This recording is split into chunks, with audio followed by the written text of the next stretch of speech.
good afternoon, and good evening, wherever and whenever you are. Welcome to Take the Points. A true underdog podcast. What an intro. What an having intro. Some fun. Just having some fun out there. That is Home Alone, like when he records the thing on the whatever it's called the Talk and Boy. Plays it back. The Talk Boy. What was I just telling you? Old school when the guy gets shot in the jugular. And then it's like, dude, you got a dart in your neck. That's what you just sounded like. Yeah. And I really hope that comes through on this podcast because it's going to be really horrible if it doesn't because I don't hear it, but I think it does. I think it works like it. Yeah. Steve and I have got some new equipment from a computer standpoint here. So we're both officially like Beyonce. Yeah, we're both on Macs now. We're both on the Mac game. We're ready to roll, you know? Born ready. Wilson is not here today. He is busy. Also, just want to give a quick update to everyone, too. I know we've been kind of, I don't want to say sporadic this summer, but we've had a couple just off weeks. Reality is life sometimes gets in the way, and so we're here. We're still thinking sports. We're still trying to plan good content. I think I don't want to speak for you, Steve, but I'm probably thinking another month before we're really fully back on every single week, no matter what, once the Lions get going. It's a little bit, I don't want to say down right now, but it's mainly Tigers talk is kind of what we're going to be talking about here leading up to the trade deadline. And then my guess is once football kicks off, we're going to get back into our normal 100% weekly routine. But just wanted to, I'm getting some texts from some people like, hey, where the hell's this week's episode? It's like, it's coming. It's okay. You know it's what? Coming. Absence makes the heart go fonder or whatever the fuck people say. Yes, that's exactly what people say. But speaking of absence, know what's been absent? Tigers winning lately. Dude. What a transition, right? I believe yesterday I had one of my vintage texts to the group. Giving my nerves coming out of a 4-game losing streak. I think you told me to chill, but then you immediately fired a great stat, which was 42 runs over 4 games? 35 runs. We let the Mariners only scored 35 runs on us this weekend. Okay. So can we just – I just got to say it too. The Mariners looked really good. Like their lineup looked like World Series bound lineup with how they were hitting their top 4 guys. Was that us being really shitty or them just being awesome? Because I was torn in between of like, is this us? Is it you? Is it me? It felt like probably a little bit of both. But usually when they say it's not you, it's me. It's you. Yeah, true. And that was, I think it was a little bit of us. I think it was a little bit of Seattle. I mean, Seattle's a good team. They're no slouch over there in the AL West. They're, they're 5 games above 500. Yeah. So, they're only 5 games behind the Astros. Astros have been absolutely on fire too here over the last couple weeks, but just a real, what I think we're going to talk about today, and Steve may have to jump a little bit too. So we'll see how much we get together, but we definitely want to focus on Tigers here. I mean, we're entering probably the biggest 2.5 weeks of the entire year for the Tigers, which is going to be the trade deadline coming up here at the end of this month. Yep. I think, Steve, curious your take on this coming out of this weekend. I have so many thoughts. I want to try to organize them in the best way. It's been a great first half of the season, obviously not where we thought we would be based on where we are, knowing some of how the expectations have changed. I go back and forth in my mind. I'm curious your take on this. Like, one, what a horrible way to end the first half because it puts such a sour taste in your mouth of like losing 4 in a row, looked horrible, got absolutely killed. But then at the same time, if it was ever going to happen, I'm glad it happened now before the trade deadline, kind of show some of our warts to maybe, hopefully get some help here at the deadline. But what's your vibe, I guess, or your concern level too, kind of with what happened these past couple of days? Concern level's still low. I still think the first half has been a little bit of an overachieve.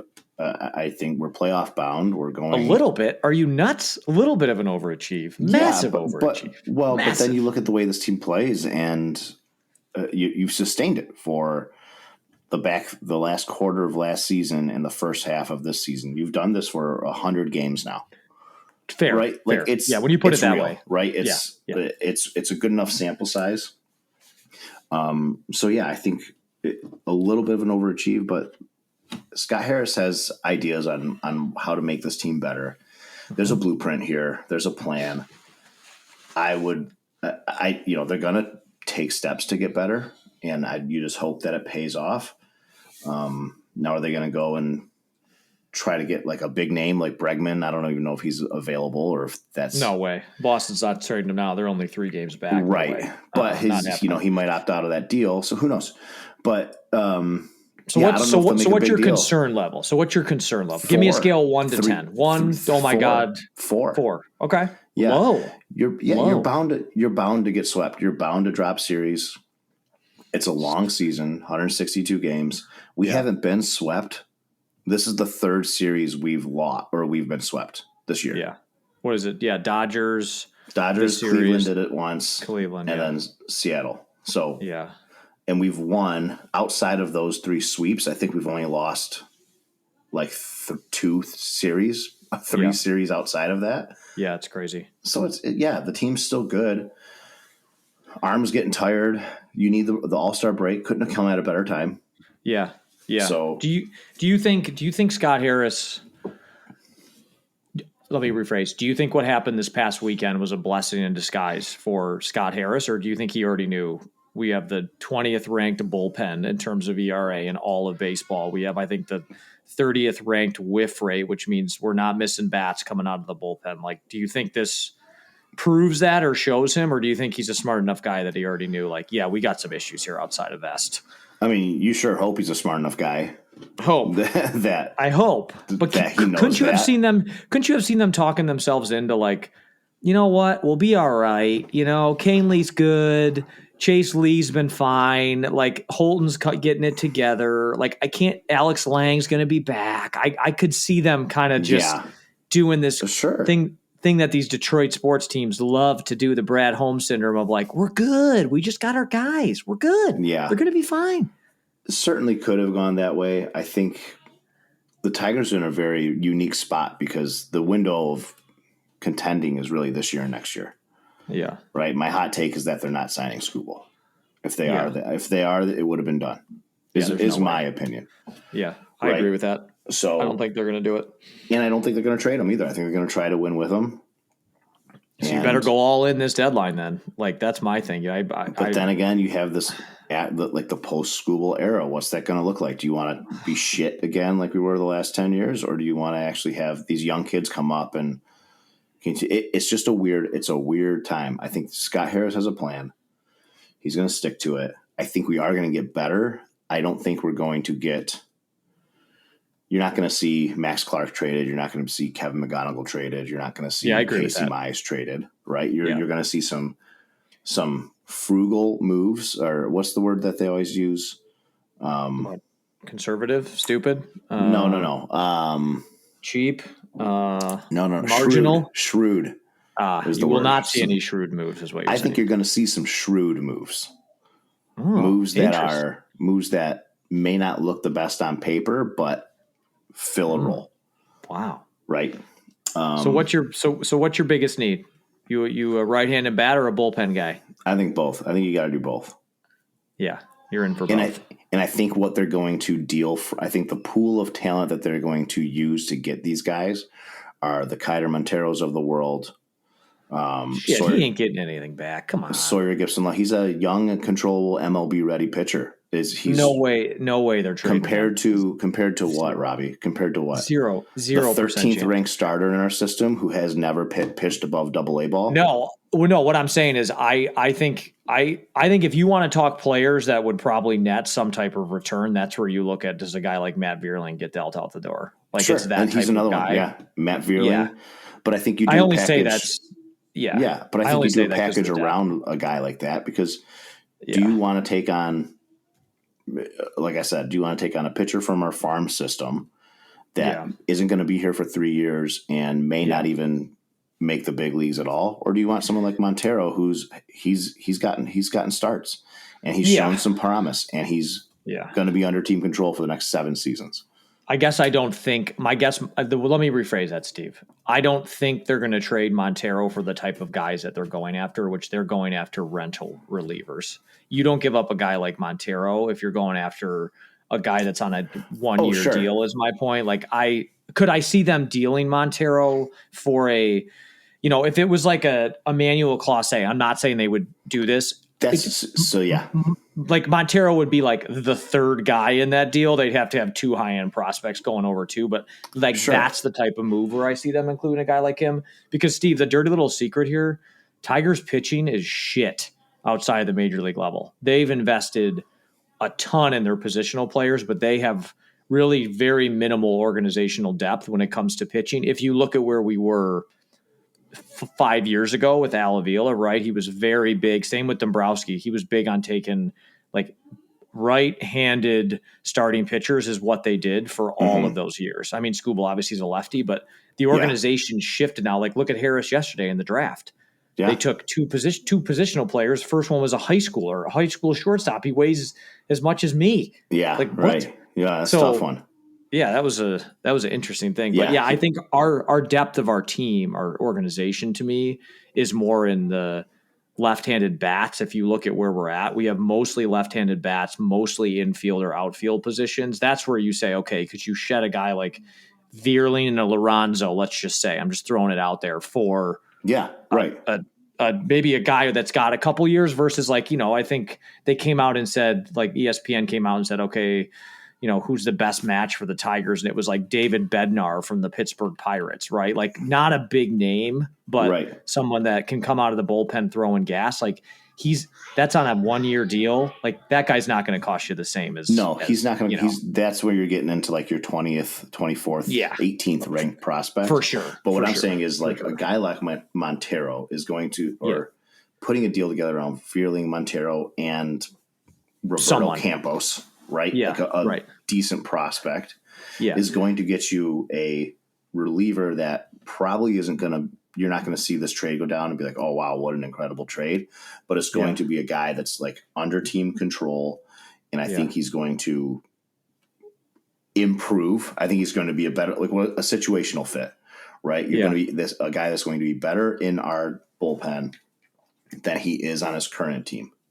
Yeah. Right. And those are the types of when I say like Scott Harris is going to make a shrewd move, it's not going to be Emmanuel Clase. It's not going to be no way. Aroldis Chapman. Right. It's not going to be Bednar on a 1-year deal. It's going to be something that makes a little bit more sense long term. And you're going to see him make some moves that like, oh, you gave up.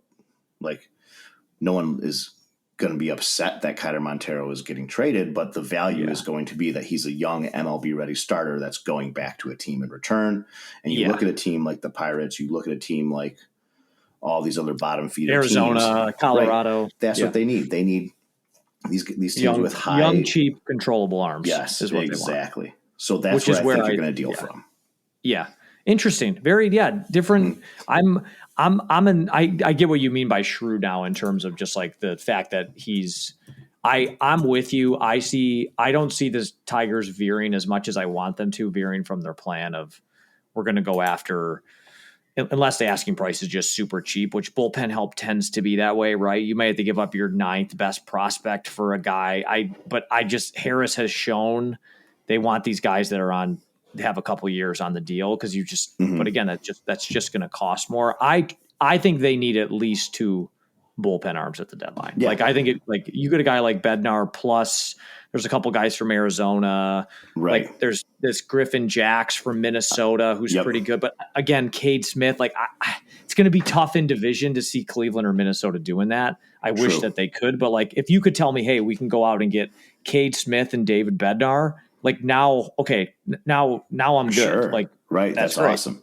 But it's also going to cost. It's going to cost. It's going to cost. You look at a guy. I think we're going to do maybe more shrewd in the bullpen piece, and then probably if there is a bigger move, I think it would be for a bat, right? And I look at guys like Brian Reynolds out of Pittsburgh, which some people don't love because of his contract, but his contract isn't bad at all. It's $20 million a year. Ooh.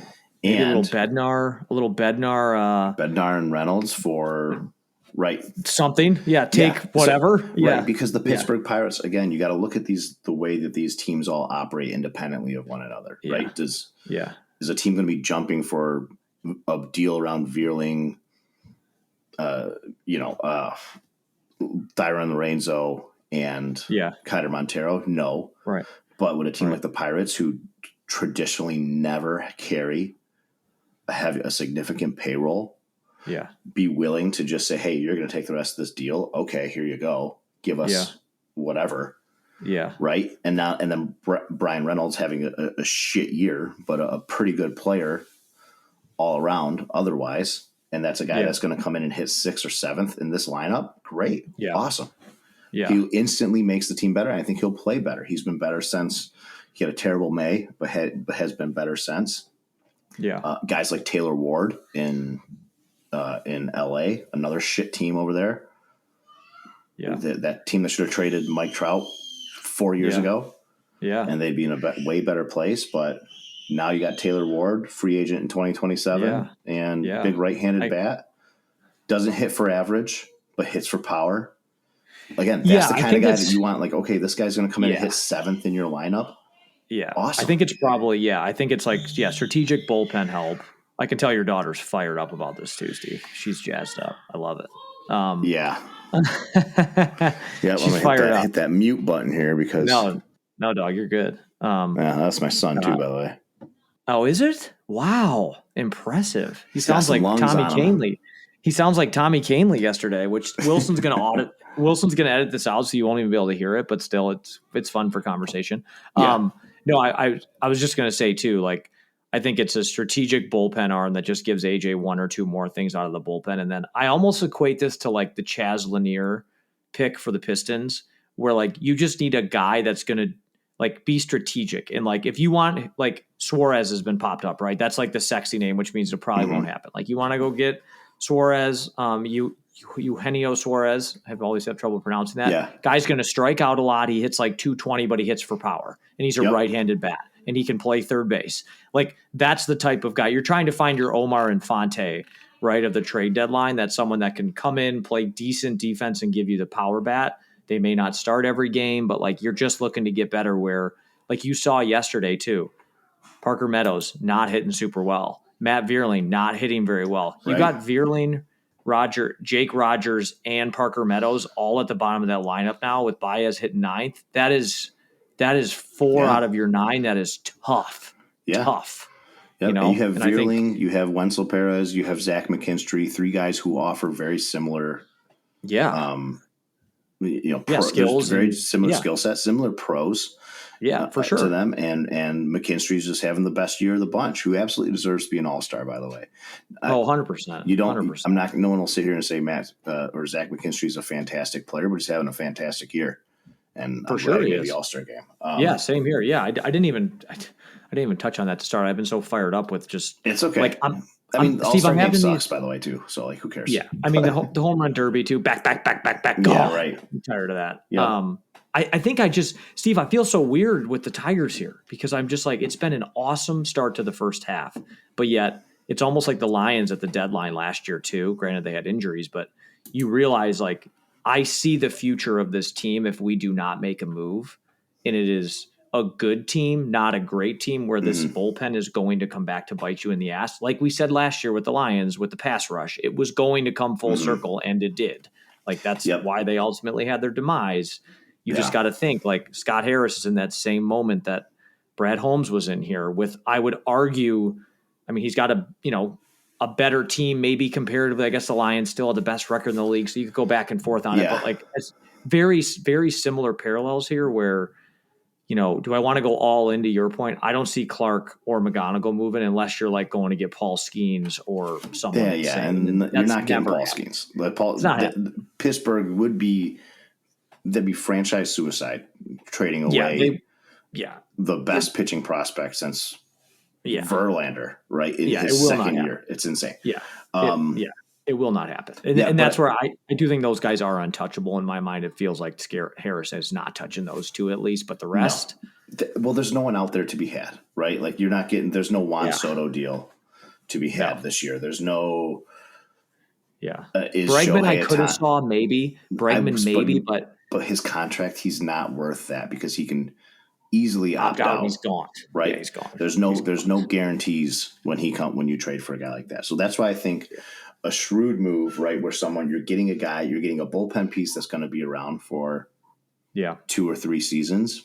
Yeah, it's huge. And I think that plays into what I mentioned a little bit earlier. I don't believe that Tarek Skubal is going to sign here long term. And this is, I know, a little bit off the beaten path of where this conversation was going, but I don't think they're giving Skubal $425 million. I just don't think that's going to happen. So does Scott Harris know that in mind and say, okay, you know what we'll do is we're going to go make good moves this year. We're going to get guys that are going to be here long term, give up some capital for it, but it's going to be complementary pieces only. And if we don't get it done this year, I move Skubal to backfill my farm system. Wow. Right? I move Skubal to backfill my farm system, and I extend Casey Mize, right? Figure out the Spencer Torkelson future, figure out the Riley Green future, and then build around that core. And now you got this fresh, young core of prospects coming in from a Skubal deal that you can then move and go acquire the next ace. Because at the end of the day, when I think of the Skubal deal, and I think Skubal's best, we are getting the best of Skubal's years right now. I agree with that. Yeah, I agree with that. You look at guys like Verlander, who should have won 5 Cy Youngs, which I know will go. We talked about that last week, the great screw jobs of the Verlander Cy Young votings. Yeah, Max Scherzer, guys who won multiple Cy Youngs. Even if Skubal does that and you sign him to a $425 million contract that starts in 2027, how many more Cy Young seasons does he have ahead of him? Yeah, it's a big debate, right? Man. And for a guy that's only going to be out there one out of every 5 days, you can get not as good in terms of like Cy Young caliber, but you can get a front of the rotation starter from your system or via a trade somewhere that fills that role, right? And that's what I think this Tigers team is building. I think Skubal is the outlier of this equation, and I just don't think it's going to be a marriage for him in Detroit long term. Man, that's such a hot take. You think they're going to trade him? That's a huge next hot year, take. not at the deadline. No, I know. Not at the deadline. No, I know. But in the offseason, yeah. I think that is a sizzling hot take. This is like fajitas coming out to the table. Unless Too of hot. course, can't touch it. Yeah, unless of course it's like game 5. We go to game 5 of the ALCS and lose or something like that, and we're just one more piece away. Yeah, you don't want to let a guy like that walk for nothing, unless like this could be a situation where we could. But yeah. But don't. It's a good, Steve. I actually don't think it's that off topic because I do think it does. It all relates to what we're talking about here, which is, again, if we use the term window, whatever you want to use. I know we talk about a lot in football, like, how long is your window? Like the Tigers are trying to build a sustained window here, which is why I think they're going to hold on to a lot of their younger guys. But if your mindset is, okay, if we don't do well this year, we might shred or trade Skubal. That to me is, again, even another inclination of I really want to go all in this year to give ourselves the best chance. Because I'm with you. I think if you ask me in the core of my heart, do I want the Tigers to re-sign Skubal? Yes. But knowing that we're going to be operating in a fiscally challenged team for whatever reason, it's like if you could give me Skubal at 1 year for 50, or they're signing 2 to 3 other guys that you hope are going to make it at 15 to 20, like I think the Tigers are going to do that as much as I want Skubal here because I think he is a stud. It's not my money, so I don't give a shit. Like if you want to sign him to 40, that's fine. But what is that 40 going to cost you that we're not going to get? Exactly. That's a Tigers. If this was Boston or LA, not even a question they're signing him. No doubt. Because Skubal is because a $300 million, and a $300 million a year payroll there is nothing. You're going to make that no matter what. That's why the Yankees make all this money. They have a proprietary network that they air their games on that people subscribe to. Right? You're not going to get that in Detroit. So when you say something, Robbie, like, oh, we're going to be in a fiscally restrained stage of operation. It's fiscally constrained. That's a relative term because I still think you're going to have $150, $160 million a year payroll. True. It's not going to be 400 like LA and New York, but it's not going to be 35 like the Athletics who don't even have a fucking city to play in. Yeah, they're a joke. I mean, like look at Cleveland, Kansas City, and Minnesota all cut payroll this offseason. Tigers were the only ones that added payroll. But then, it's just like, again, I talk a lot about the similarities of some of these Detroit sports teams, like outside of the Lions wanting to give out term. Red Wings don't do it. Pistons haven't proceeded to do it yet outside of K, which I get. Yeah. And the Tigers are right there. Like, they're going to have to make a call. Like, that's why I do think this Skubal thing matters. Because if Harris says, I'm not trading Skubal the next year and a half, that gives you a year and a half window, which means it's time to go all out. Yeah. Like, it's time to go all in now, meaning like, I'm going to give up some of these prospects at this deadline, knowing that if we do not get a bullpen help, I do not think we will go to the ALCS or win the World Series. Like, as our team is constructed now, I do not have faith that will happen. Yeah, I think that's fair. And I think if we don't get another bat, and it doesn't have to be Eugenio Suarez or some sexy name bat, but like we need somebody out there that's going to be like, oh, this guy is going to come in. It's him or Kerry Carpenter, right? And I'm thinking like a Taylor Ward. Right. Yeah, it's huge. Right. Him or Kerry Carpenter, right? Like, awesome. You don't like pick your poison. Right. Okay. They and need then a if right it's neither of those guys, you got Zach McKinstry, who's an all-star, waiting on the bench. You got right, Wenzel Perez, who's had is a good young player, right? Yeah. So you're replacing the Akil Badu's of the world and the Andy Baez's of the world in years previous with these guys who are better, and that's great. Yeah. Right. Right. Because they have had some, like this Jamani Jones that come up actually has been great. He's been he's been Andy Ibanez of this year versus last year. Mm-hmm. I'm okay with that guy in the playoffs being my last guy on the roster, but like you look at it now sometimes when we have our best lineup out there, you look at what our bench is, it's Sweeney, Rogers, like Vierling. It's like, okay, that's who we're pinch hitting for. Like that's a guy hitting 180 and Jake Rogers, Vierling's hitting for shit. Yeah. Meadows has been good defensively, but even that he's starting to stretch. Like, and that's where the warts come out. This team is not perfect. They've been great. Right. And it's not being negative. I think it's being realistic with like our expectations have changed to this team. You have an 11.5 game lead. You damn well better win this division. Yes. Now. You can't, like, you don't want to play. And here's where it comes down to too. You don't want to play that wild card round. Like, no, you don't want to play that best of 3 series. Because you know who you'd play right now? The team that just swept you. Yep. You can get popped. We saw it. Like, we did it to someone last year, right? You do not want to be in that best of 3 series. So you got to keep your foot on the gas. And I think, the word of the city is like these trades around the margins. That's what all these teams want to do. But I think you just got to go a little bit past that.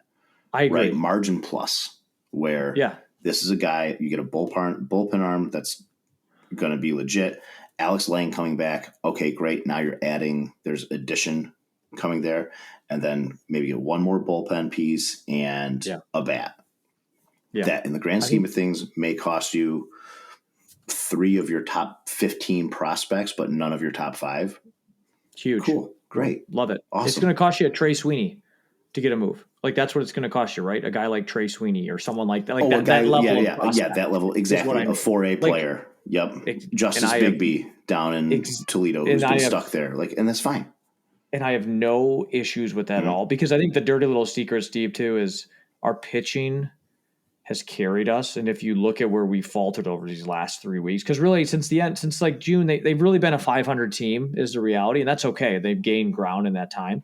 The pitching's what's let them down outside of Skubal. Like, Mize has been great too, but they've had injuries. Olsen's just coming back. Bullpen's not been good. They started your boy from Central one game. That Ennis guy, he did great. Then he got crushed next game. Yeah. Like, the opener hasn't worked. Like, this team is not the team it was at the end of last year. That's why we Tyler said there was Holton, these guys that Hanafi, these guys that were just rock solid for us last year in pitching chaos. Aren't doing it anymore. So, and that's okay. Get through the All-Star break. Yep. Get your guys back. Get Olsen back and roll Skubal, Mize, Flaherty, Olsen, and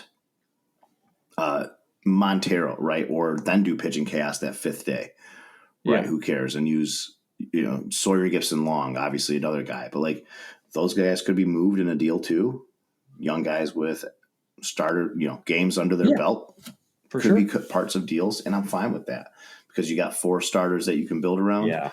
You got a depth in the bullpen that you didn't have as of today. No. And then another bat that you can rely on in the playoffs that's not Matt Vierling. Jake Rogers. Right, Jake Rogers. Which, whatever. Yeah. Jake Rogers he had a good playoffs last year too, so I think he's got that veteranness to him already. Yeah. Ooh, veteranness. Yeah. I like that. Right? But do you want, but to your point, right, it's going to cost us in one way or another. Like, it's going to cost us Trey Sweeney. Trey Sweeney is going to go back to AAA. He's going to be optioned, DFA'd, something like that. So we can get a more regular player on this field. Jace Young, another piece that could be traded, right? Like, he'll be 1,000% will be traded. I would have no doubt that he could be, but he could still have value to a team too, right? He was a top 100 prospect. He just needs a little more David seasoning. Bednar, for a guy that's got I'm just using his because it's a great example of just like a low cost. Like, think about when the Tigers were good, or back in the day, like, that Soria guy we had, right? Yep. Joakim Soria. Like, you just think of some of these names, a Jabba Chamberlain, who I know was not great, but like, that's the type of guys you're getting here. You're going to get 2 of those guys in. Yeah. They'll be gone next year, or, hopefully you can re-sign them. Shelby Miller, he just went on the shelf. He would have been a guy you could have gone after. Like, and you got to look at these bottom feeder teams. It's going to be potentially Arizona. They're 6 or 7 games back. It's going to be Colorado. It's going to be Pittsburgh. Right. It's going to be some of the Angels. It's going to be some of these teams, Washington, that are starting to fall off. That's where you're going to try to pluck a couple of those guys.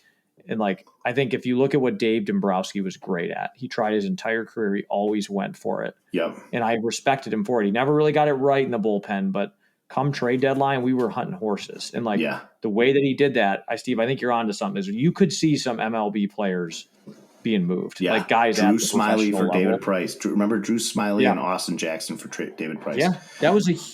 That's a huge deal. That's like trading, Parker Meadows and, to your point, Kaider Montero, or Parker Meadows and, I don't know, Reese Olson for David Price. Like, that's the equivalent of what that would be today. Sure. You know what I mean? Like, that's and I bet people would say, hell no, I'm not doing that. At the time, though, you're like, I'm getting David Price. Yeah. Like, okay. Like, I'll like live with the consequences of what that's going to be like. Yep. We have to get comfortable being uncomfortable, because that's what Lions are going to need to do, and the Tigers here. Yep. So absolutely. It'll be interesting few weeks. The trade deadline is what, the 31st, the 30th? Yeah, we got, I think a week. So a couple weeks. Yeah. 2 weeks to go. We'll see what happens. Yep. Okay, Steve, I know you have to jump. Yeah, I'm going to have to jump. Okay. So, but it's been, go bounce. I'm going to talk. I got to talk about this Duncan Robinson contract real quick, because we got to talk about it. But I will let you bounce, and I will talk Duncan Robinson in your honor. Goodbye. See ya. Leave. Okay. Bye, Steve. Bye. Bye. Have fun. There it is. Steve is out of the building. Steve is checking out. He's got some family obligations tonight. So anyways, just me to finish off this conversation here too. Like I said, I did want to talk a little bit about the Pistons too. They had a couple kind of, deals come to at the end of free agency last week. We didn't really get a chance to talk about, but yeah, just wrapping up on the Tigers. I agree with Steve in terms of major need and help for the bullpen, a right-handed bat.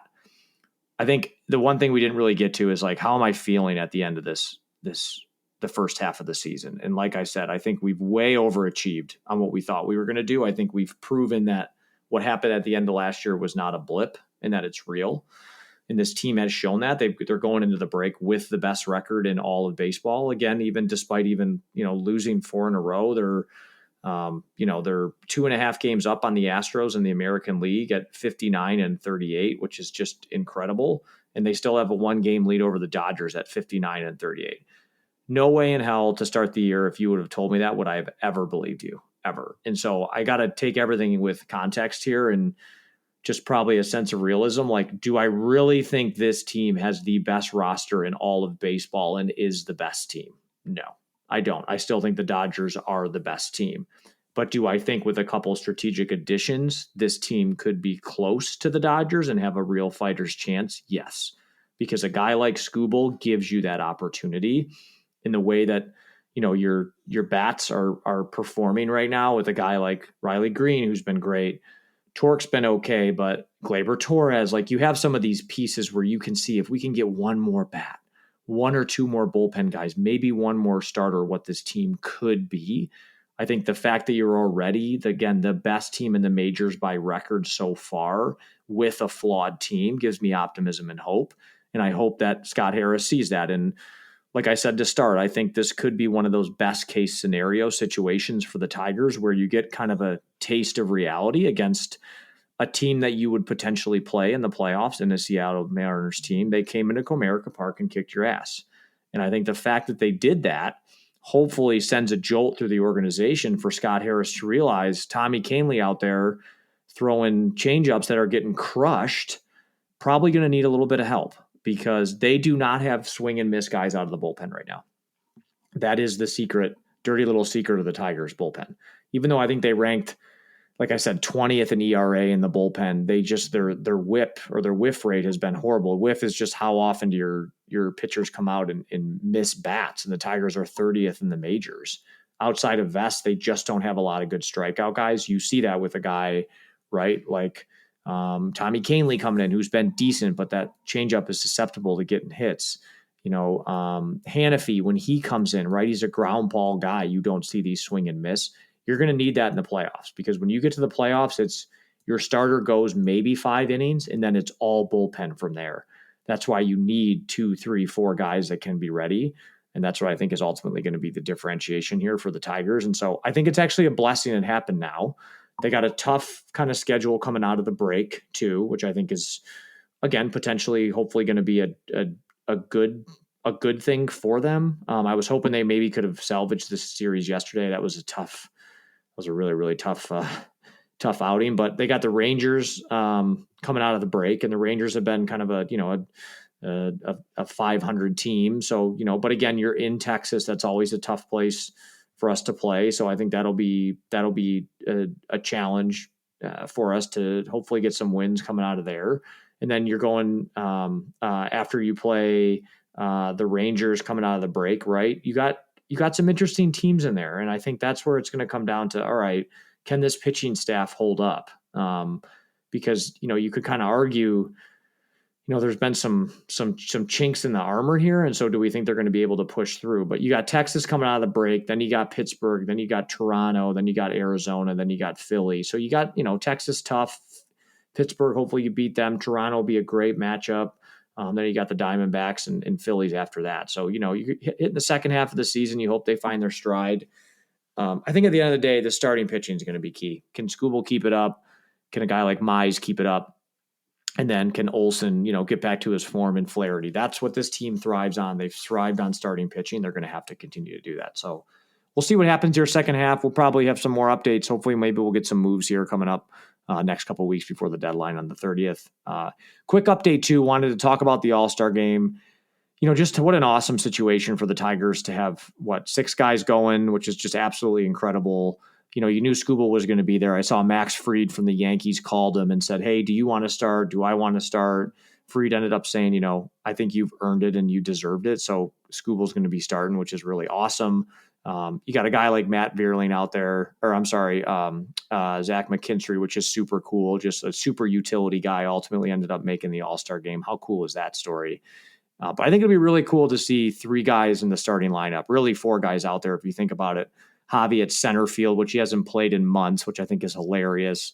Gleyber Torres starting there at second base, Riley Green in left field, and then Skubal on the mound. Gives me Pistons vibes a little bit here when they had 4 guys make the All-Star game. Only 5 guys ultimately played in basketball, but just really, really unique to have that happen. Then you have Casey Mize going as well and McKinstry, and then you have our Bat Boy going too. So just really proud of this team. It's always fun. I never want to take these moments for granted because you never know what's going to happen in baseball. But, I think this Tigers have shown that this is still a baseball town. Lions are still king, but Tigers can just keep winning, putting out good efforts, competing hard. Like this team has just as good a chance of anybody. And that's evident by the fact that we have 6 All-Stars, which I think is super cool. That's kind of it on the Tigers talk. Just wanted to kind of like I said, give a little preview of kind of what's coming up here over the next couple of weeks. Last thing I'll touch on is the Pistons, which I think is interesting. I know we've, NBA offseason is kind of in full swing here. I know we talked a little bit about some of their free agent moves, but just quick update too. I know the Duncan Robinson trade that ultimately happened.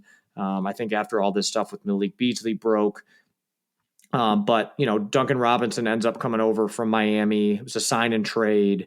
We ultimately, ended up giving him, I think it was a 3-year deal, but really, really interesting contract details here that I wanted to chat about. So, Duncan Robinson, initially the reports were that he was signing, a pretty big a pretty big contract with the Pistons. It was going to be like a 3-year, $47 million deal or something like that. So you're thinking, all right, that's 15, 16 mil a year.